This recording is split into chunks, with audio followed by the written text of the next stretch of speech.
Welcome to yet another episode of Feature Friday. We're really doing it, folks.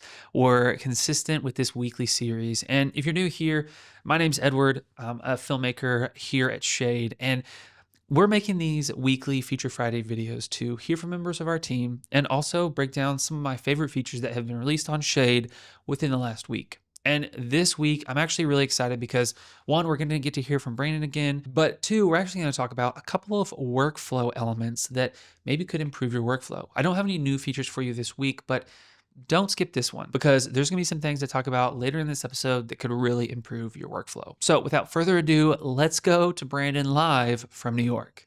Okay, it's not actually live. It's pre-recorded, but you get the idea. Thanks, Ed. Hey, everyone. Good to see everyone again.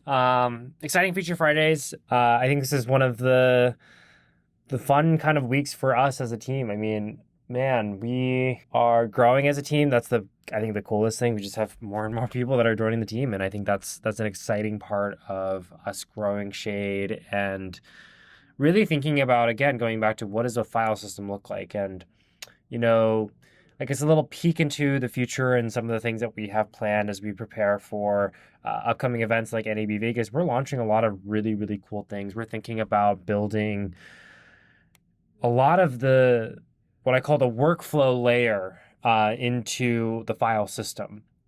And so for those that are either currently using Shade, for those that have used other tools, whether that's like a Zapier or a Make or an Airtable, we'd love to chat with you. That's the main thing that I wanted to expound today, which is, look, we want to, and we always have been building a product that's geared for creatives, geared for our customers, and we listen to them and we want to hear from you. I hop on those calls. I'd love to chat with you if this is something that you are passionate about when it comes to building out systems. Let's talk about kind of the future of what Shade's looking for. And so, there's a lot of really cool work that we're doing. There's a lot of things that we're pushing, and you'll start seeing some cool snippets within the next kind of month and a half. But stay tuned. I'll throw it back to you, Ed, for the latest workflow. Thank you so much, Brandon. And I just want to kind of reiterate what Brandon said. If you have specific workflows that you want to kind of accomplish within Shade, please reach out to us. We'd love to talk to you to either help you improve those workflows or implement some of your feedback and requests into the product itself. Because as Brandon said, we're a company for creatives by creatives. And so we always want to improve our customers' creative workflows as best we can. But speaking of workflow improvement, let's get into some things that I think will improve your workflow dramatically. Now, the first thing is relatively simple, but I think a lot of people miss it. In fact, transparently, I missed this for a while, and I work for Shade. We have a whole collection of keyboard shortcuts that you can use within Shade.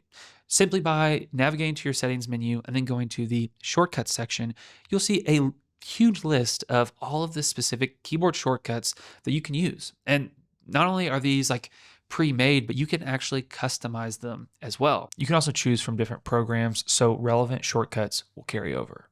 They're broken up into sections, so look for the sections that most relate to the frequent tasks that you're doing, and then simply learn a handful of shortcuts. It's not going to be a steep learning curve for you to do this, but it's going to dramatically speed up how you navigate around the Shade workspace. It's going to be a huge unlock just for little simple tasks that you repeatedly do. Now, the next thing I want to talk about is actually kind of like a simulated workflow, just to kind of give you a gauge of like how a normal team might use Shade. And I'm going to throw it to Tutorial Ed, and he's going to talk us through this mock Olympics workflow over at the computer. So if you're watching the Olympics, then you may be asking yourself, how do they get all the footage from all the different filmmakers across all the events and get it out to their editors, and then eventually get it posted to social media? And I would say that's a totally reasonable question that I don't have the answer to, but I know how they would be doing it if they were using Shade. Okay, so I've got my Olympics project here, so I'm gonna go ahead and mount and open the drive. If I was shooting at the Olympics, then I'd have all of my footage either previously dumped to a local drive or on an SD card. So I'd come in here, I'd open up the mounted drive, I'd go to the corresponding folder where everything needs to go. I'd go to that particular event, copy everything, and then move it over. What this is going to do is it's instantly going to start uploading this footage to Shade. And anyone who is using Shade in my organization is going to be able to mount the Winter Olympics drive and then access all of the folders. Now, previously, I would have to categorize all of this footage myself, probably manually. But within Shade, as you know, if you've been using Shade for any amount of time, part of the goal is that you don't have to do that. So we're going to create some custom metadata. So first things first, I'm going to create an action shot. So ideally, you'd actually have all of this set up prior to. So before you even put any files into your Shade workspace, you're going to set these up. This is well ahead of the Olympics. And then any new file that dumps into Shade will automatically get tagged with the metadata we're about to set up. But I'm doing it here because I want to walk you through it. I'm going to have two options for this metadata attribute. I'm going to have action shot, and I'm going to do non-action shot. And then I'm going to write a custom prompt, and I use voice dictation for this. So I'll just say, analyze each shot and tag it with either action shot or non-action shot, depending on if the athlete that is being pictured is in motion and taking an action or not. Okay, so that's relatively simple. And I'm going to go ahead and create that metadata attribute. Now, all of our assets are going to be tagged.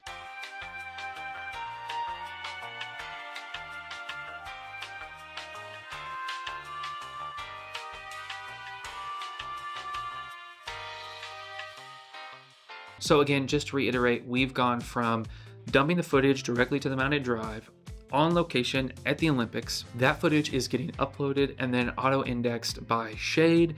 And now our editors are able to open the mounted drive on their end, which is basically a mirror or a in-sync mounted drive through the cloud that shows the exact same thing that I'm seeing on my end on location at the Olympics. It's going to show it to my remote editors, and then they're going to be able to categorize and create custom views through the metadata, or simply just use AI search to find the assets they're looking for.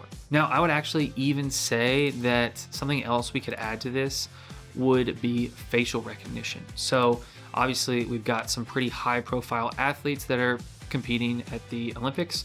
And so what I'm gonna do is I'm gonna actually create some facial recognition. We're gonna go back to our main drive and we're gonna go to people.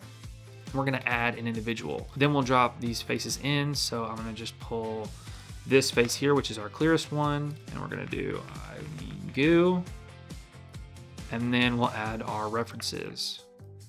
The only assets we'll be able to pull with facial recognition from Eileen will be the ones where we can see her face and there's no goggles, but that's okay.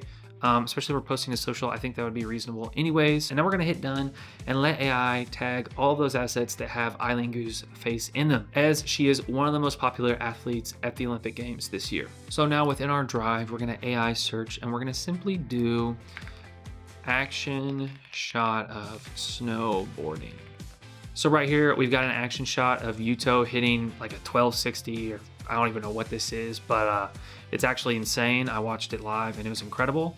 So we can basically come in here, right click that, open and mount, and then drag that file directly into our NLE. So now our editors are able to find assets way quicker, but it doesn't solve everything because we still need to get feedback on our final deliverables. So then what I would do is I would come in here and make a new collection. So then we're gonna basically add these 3 files to our gold medal highlights collection. And then we're going to turn this link on and allow people to comment.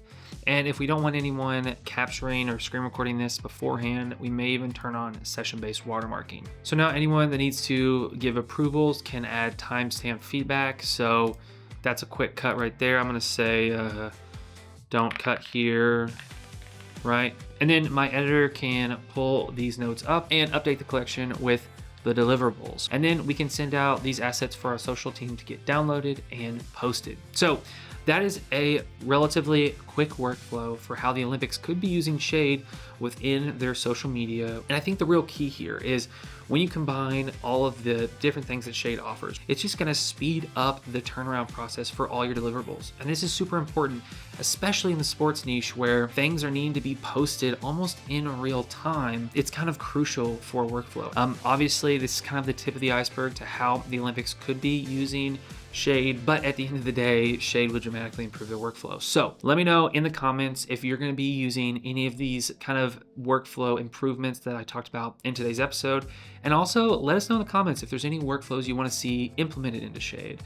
And let us know if you're open to chat, because obviously we love to chat with our clients and we love to incorporate features that our clients suggest into the actual program itself. So as always, that's all I've got for you in this episode of Feature Friday. But thanks for watching and thanks for using Shade.